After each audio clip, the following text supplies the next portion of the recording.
In today's episode, I'm going to share some simple tools and hacks that I think are crucial, especially if you're a solo female traveler. So the first hack is something that I learned from one of YouTube's most popular, very knowledgeable, and super funny mechanic, and that is Mr. Scotty Kilmer. This one doesn't just apply to van life. I actually used this hack already, but I thought it's something that I need to incorporate with my van life, and that is having a roll of duct tape in my car all the time. And the reason for that is he's saying that if you get into a fender bender, somebody hit you or you hit somebody and there's a piece of your car that's loose, this duct tape is the best thing to use in order to hold everything together until you can safely get to a body shop or a mechanic. Next on my list is this portable battery jump starter. I think it's important for us females especially to have this one. I find that there's at least a couple of occasions where I have to pull over because I'm having mechanical issue. If I'm just being completely honest, there are some times where I'm scared to do that. So far, I've had really good experience, but I don't want to have that feeling if I can avoid it. So I think this one is really important if I'm somewhere remote or if I'm in an area where calling a roadside assistance is next to impossible, if not completely impossible. This is something that I'm definitely keeping with me in my van the whole time. Next on my list is just different variations of flashlight. So the first one is rechargeable flashlight. So I can charge it using the 12-volt plug in the car. So if any of my battery powered flashlight happen to fail, I have this one as a reserve. Now this heavy duty flashlight, I think everybody should have one in their car, regardless if you're a van traveler or not.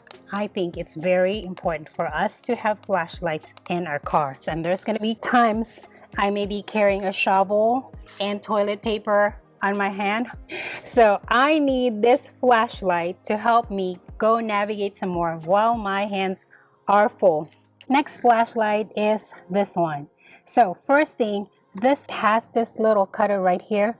So in case of an emergency and I need to get out of my car, but for some reason my buckle gets stuck and I can't undo the buckle, this little cutter right here can help me basically cut away from that seatbelt. So that right there. Another unique is this little pointy thing right there up on top. So this one, if I'm ever in a situation where I need to get out of the car and the only way I could go out is through the windows, I just have to point this against the window and then tap it hard, and that should shatter the window. Now last but definitely not the least, this little flashlight, really bright, aside from being a flashlight, has this feature that it gives you red light, or also it's a blinking red light. So this one, if you happen to be stranded somewhere and you need to pull over and you need to call attention of other driver that maybe you're having an emergency,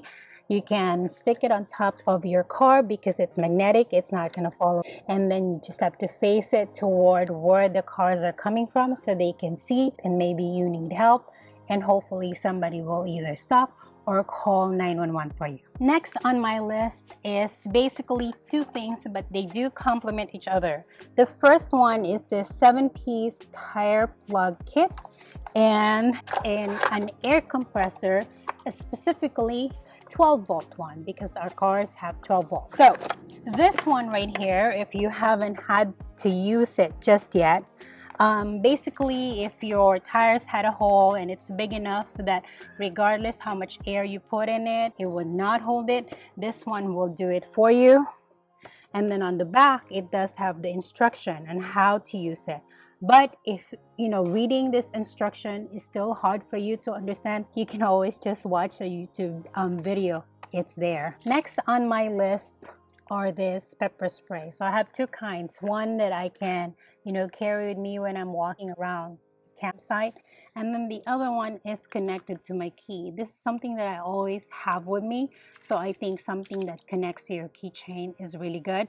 I know most women have this already, and if you don't, this is such an easy fix. You know, it doesn't even really, have to take that much space or any space at all, and it's something that you carry with you without even really thinking about it. This next one I'm super excited to share with you guys. I've actually been using this little gadget, and it's this Blue Driver Pro Scan tool. And according to this box, it says fear no fix. So I know from watching all this van life video, a lot of us don't have a brand new rig. Most of us have vans that are at least 5 years or older. Some even have over 100,000 miles in it. And I think every time you have a car like that, you should always carry one of this. You have to download an app on your smartphone, and then when you need to use it, this one plugs in on the OBD reader slot, usually underneath the steering wheel. You plug this one in, and then this little light will blink, and then of course you open the app on your phone and it reads whatever the code is for you.